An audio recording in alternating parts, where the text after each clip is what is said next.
बिस्मिल्लाहिर्रहमानिर्रहीम। अस्सलामु अलैकुम।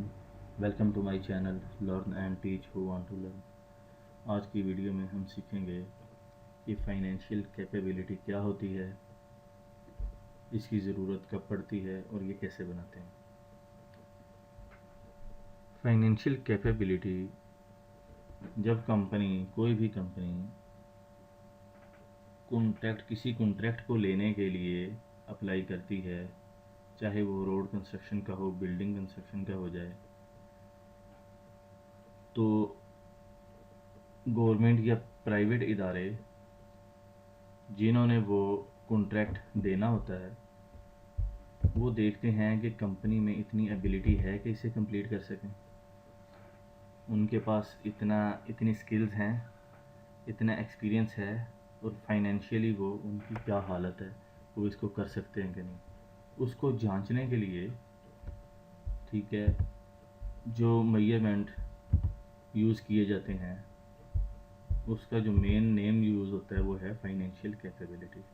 ठीक है, उसमें जो चीज़ें आती हैं वो मैं आपको बता देता हूँ, और उसकी जो छोटी सी डेफिनेशन बनती है वो ये है: financial capability is the mixture of knowledge, skills and self efficiency and financial position that is needed to work out management decisions for selection of most excellent fit with the required criteria।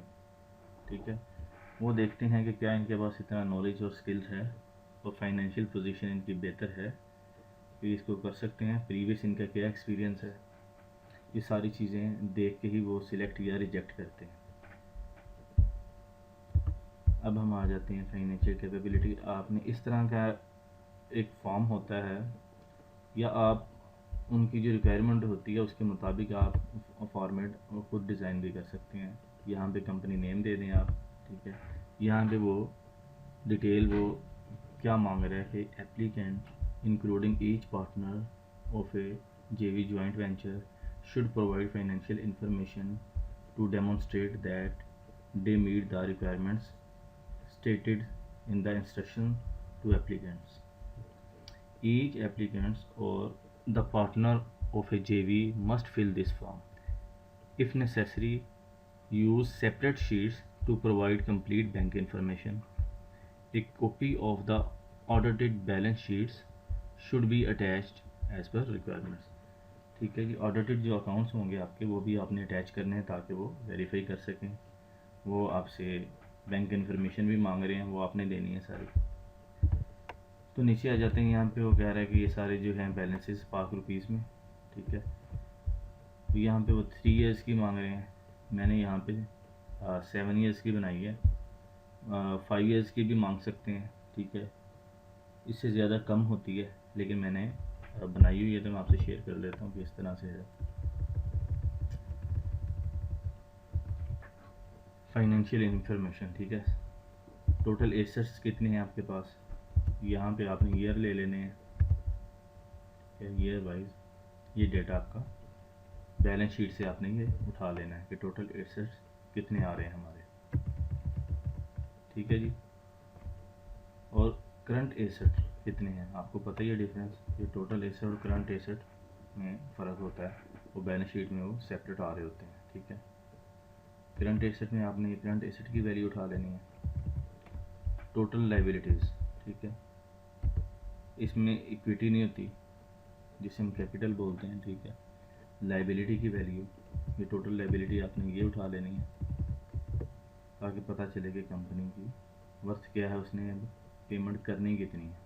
ठीक है, total equity यहाँ पे बता भी दिया, ये formula भी mention कर दिया है, assets minus total assets minus total liabilities, ये टोटल इक्विटी आ जाएगा।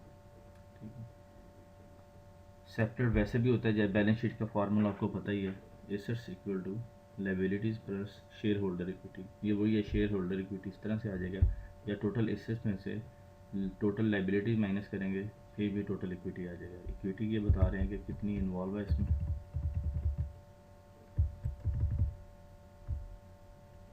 ये आपने बैलेंस शीट से लेके ये इस तरह से बना के देना होता है डाटा। ठीक है, ये मैंने फार्मूला यहाँ पे लगाया हुआ है, ये देख लें, टोटल एसेट्स में से टोटल लायबिलिटी माइनस कर दी है, तो ये इक्विटी, टोटल इक्विटी यहाँ पे आ गई। करंट लायबिलिटीज़ बैलेंस शीट से ये सेम आप ले लेंगे, करंट लायबिलिटीज़, ठीक है। इस तरह से वो आपसे वर्किंग कैपिटल, आपको पता है उसका फार्मूला है, करंट एसेट्स में से करंट लायबिलिटी माइनस कर दें तो वर्किंग कैपिटल इस वक्त कितना इन्वॉल्व है वो पर ईयर उसी तरह से आपने यहाँ पे अमाउंट्स मेंशन कर देनी है, ठीक है। फार्मूला यहाँ पे हो रहा है शो, अगर किसी को नहीं पता तो वो यहाँ से इस तरह से कर सकता है। टोटल रेवेन्यू, आपकी जो टोटल सेल है वो बता देनी है पर ईयर, ये आ रही है यहाँ पे पर ईयर सेल्स आपकी कितनी है वो यहाँ पे मेंशन कर दें।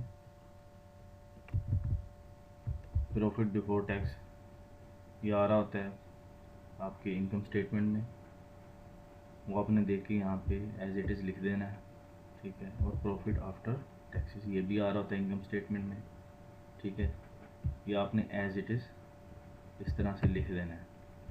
ये सारी इंफॉर्मेशन इसके साथ वो, ये तो होगी फाइनेंशियल इंफॉर्मेशन जो मैं आपको बता रहा हूँ, इसके साथ वो टेक्निकल इंफॉर्मेशन भी कुछ लेते हैं आपसे कि टेक्निकली आपके पास इंजीनियर कितने हैं, उनके एक्सपीरियंस क्या है, फाइनेंस की टीम आपके पास कौन सी है, कितना कितना एक्सपीरियंस है, ठीक है।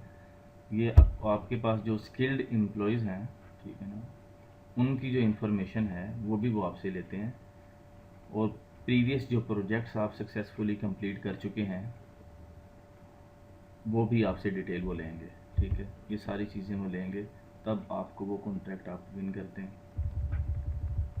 ये नीचे आ जाएं, सोर्स ऑफ फाइनेंसिंग, ये पैसा लगाएंगे कहाँ से, ये तो ठीक है फाइनेंशियल इंफॉर्मेशन आपने दे दी है बैलेंस शीट से उठा के। अब वो सोर्स ऑफ फाइनेंसिंग, ये बैंक में जो बैलेंस आपके पड़ा हुआ है, देखें कंपनी के बैंक एक से ज़्यादा हो सकते हैं, तो आपने जितने भी बैंक्स आ रहे हैं ना सबका टोटल आपने देख लेना है। अब मैंने यहाँ पे मैं फॉर एग्ज़ाम्पल ये मैंने कोड कर दिया इतना कि इतना मेरे पास है कि 31 जुलाई 19 को मेरे पास इतना पड़ा हुआ है, ठीक है। रिसीवेबल्स फ्रॉम कस्टमर, मेरा रिसीवेबल कितना है जी, वो 252 मिलियन है, बैंक में 52.3 मिलियन है। और कैपिटल एम्प्लॉयड, ठीक है, वो मेरा कितना है, वो यहाँ पे ये दे दिया। इसका फार्मूला भी आप देख सकते हैं कि टोटल एसेट्स में से करंट लायबिलिटी माइनस कर देंगे, ठीक है, तो कैपिटल एम्प्लॉयड जो है वो आपका आ जाएगा, ठीक है जी। टोटल एसेट्स जो बैलेंस शीट में शो हो रहे हैं और उसमें से करंट लायबिलिटीज़ आप माइनस करेंगे तो कैपिटल एम्प्लॉयड वो आपका आ जाएगा, ठीक है। तो ये हमारे पास इतनी वर्थ है कि हम इस प्रोजेक्ट को वो देखते हैं, वो प्रोजेक्ट की वर्थ कितनी है जो वो आपको देने जा रहे हैं, ठीक है। अगर उसकी वर्थ बहुत ज़्यादा है और आप उससे मीट करने के वो देख रहे हैं कि नहीं कर सकते, ये बैंक से लोन लेंगे, अब यहाँ पे ये लोन तो नहीं किया, आप वो भी बता सकते हैं कि अगर आप बैंक से लोन लेंगे करेंगे तो वो सारी चीज़ें वो देखेंगे, ठीक है। यहाँ तक तो ये है फाइनेंशियल इन्फॉर्मेशन। टेक्निकल इन्फॉर्मेशन भी मैंने बता दी है कि वो आपसे ले सकते हैं। फाइनेंशियल कैपेबिलिटी में ये चीज़ें आएंगी। टेक्निकल इन्फॉर्मेशन वो फाइनेंस डिपार्टमेंट में ने तो नहीं ना देनी, ठीक है, तो वो टेक्निकल डिपार्टमेंट जो है आपका वो वही प्रोवाइड करेगा, ठीक है। यहाँ पे एक चीज़ है, वो कह रहा है कि प्रोजेक्टेड एसेट्स एंड लायबिलिटीज़, ठीक है, ₹5 equivalent for the next 2 years. Projected भी आपसे मांग सकते हैं वो कि हमें नेक्स्ट, अब यहाँ तक तो दे दी ना, 2019 तक लिया है, वो कह रहे ठीक है प्रोजेक्टेड हमें 2020 की भी दें, तो वो आपने एस्टिमेटेड यहाँ पे उन्हें बना देनी है। यहाँ पे ईयर चेंज कर लें,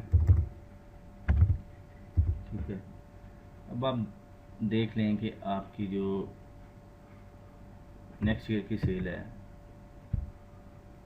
जो आपका कंटिन्यू है अभी, कि उसमें आप ये पिछले साल की निस्बत ज़्यादा होगी या कम होगी, ये जो आ रहा है आपका रेवेन्यू, ठीक है, इसे देख लेना है। टोटल एसेट्स आपके बढ़ेंगे, अंदाज़न आपने उसे कर देना होता है कंपनी की पोजीशन को देख के। अगर आप कुछ अर्सा से वहाँ पे काम कर रहे हैं तो आपको आइडिया हो जाता है कि अब ये नेक्स्ट ईयर हमारी सेल इंक्रीज़ करेगी या डिक्रीज़ करेगी, उस हिसाब से आपने उसे एस्टिमेटेड आपने कर देना है। तो हम यहाँ पे फार्मूला भी लगा सकते हैं कोई भी, कि मैं फ़र्ज़ करता हूँ कि मैं यहाँ पे जी प्लस कर लेते हैं इसके साथ, मेरी 10% जो है इसकी वैल्यू का दोबारा से ये लेके 10% कि ये इंक्रीज़ कर जाएगी। ठीक है जी, मेरा ये हो गया 825 मिलियन। मैं कहता हूँ जी ये टोटल एसेट्स मेरे इतने के बन जाएंगे। अगर आप समझ लेंगे ये ज़्यादा है, ये देखिए मैंने जो फार्मूला लगाया है, पहले ये जो है कॉलम इसको ले लिया, फिर प्लस उसी का 10% ले लिया। आप चाहें तो उसे कम भी कर सकते हैं जितना आप समझते हैं। 5 करके देख लें, 5 करके देखेंगे बहुत ज़्यादा फ़र्क नहीं आ रहा। आप 7 8 पे ले जाएं, इतना ये कुछ बेहतर लग रहा है। इसी तरह से हम बाकियों में भी ये चीज़ कर सकते हैं। ठीक है जी, अब आपने ये नहीं है कि एक को किया तो बाकियों को नहीं करना। इसी तरह से करंट एसेट्स को मैं इसलिए चाह रहा हूँ कि आप समझ जाएँ, वीडियो ज़्यादा लंबी ना हो जाए, वो बोरिंग हो जाती है। इसी तरह से आपने बाकी चीज़ें भी प्रोजेक्टेड जो हैं वो अंदाजे से आपने कोई फार्मूला यूज़ करके, जैसे 8% है तो 8% भी रख के आपने बढ़ा लेना है। ठीक है, ये आपके प्रोजेक्टेड होने आप इस तरह से फाइनेंशियल इंफॉर्मेशन, फाइनेंशियल कैपेबिलिटी जो है वो दे सकते हैं। तो मुझे उम्मीद है जी आपको आज की वीडियो, जो आज का लेक्चर है, ये समझ आ गया होगा अच्छे से। अगर आपको ये पसंद आई है तो मेरी वीडियो को लाइक करें और चैनल को सब्सक्राइब करें। इंशाल्लाह नेक्स्ट वीडियो के साथ हाज़िर होंगे। इजाज़त दीजिए, अल्लाह हाफ़िज़।